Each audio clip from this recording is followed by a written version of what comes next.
Bonjour, j'espère que tu n'es pas arachnophobe car aujourd'hui je vais te montrer la voix de Les enfants de l'araignée.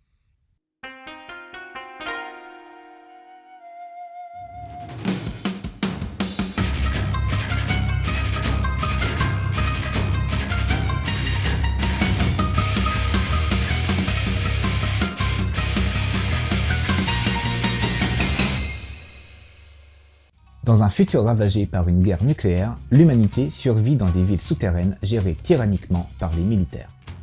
C'est dans ce contexte que l'on va suivre un groupe de jeunes mené par Sorao, rêvant d'une vie meilleure et prêt à tout pour sortir de cet enfer. La rébellion guette, et l'horreur du plan de survie des militaires va être dévoilée.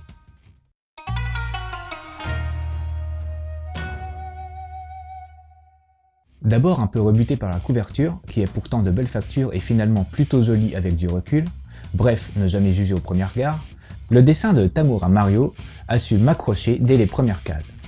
Son style est simple et raffiné à la fois, très contrasté en utilisant beaucoup d'aplats noirs, un peu comme dans Area 51 par exemple, en peut-être moins exagéré quand même. Les personnages sont joliment dessinés. Leur style, je trouve, se situe quelque part entre Asano Inyo de La fille de la plage et Blame de Nihei Tsutomu. Ne me demande pas pourquoi, je ne saurais pas l'expliquer.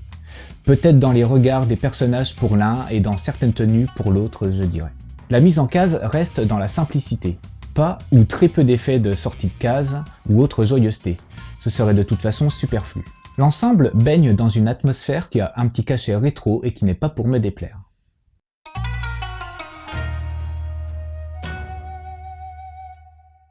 En plus de bénéficier d'un dessin vraiment accrocheur, Tamura Mario nous gratifie d'un scénario prenant dès les premières pages.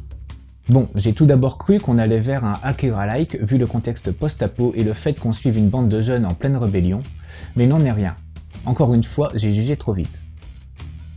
Il n'empêche que Les enfants de l'araignée est une histoire très prenante. Beaucoup de questions, de mystères, de révélations, de complots, de traîtrises, d'araignées contenant une drogue, bref, on en a pour son argent. Et comme en plus c'est un one-shot, tout va très vite, on n'a pas le temps de s'ennuyer. Le petit revers de la médaille, c'est que du coup, je trouve qu'on se perd un peu par moment. Enfin bon, ce n'est pas bien méchant non plus. Publié dans le magazine culte Manga Erotics F, aux côtés entre autres de La fille de la plage ou encore Litchi Ikari Club, inutile de vous préciser que Les enfants de l'araignée n'est pas vraiment à mettre entre toutes les mains. Les scènes de sexe y sont dépeintes sans censure. Pour compléter ta lecture, je vais te conseiller les mangas auxquels j'ai pensé en lisant Les enfants de l'araignée, sans pour autant qu'il y ait vraiment un réel rapport. Akira de Otomo Katsuhiro, où dans un futur post-apo, une bande de jeunes un peu perdus se retrouve pris dans une histoire qui les dépasse. Ensuite, il y a Area 51 de Isa Masato. Je te le propose surtout pour que tu puisses faire une comparaison de la technique des aplats. Et puis Blame de Nihei Tsutomu pour l'univers post-apocalyptique où on se perd un peu dans les méandres d'un monde urbain quasi en ruine.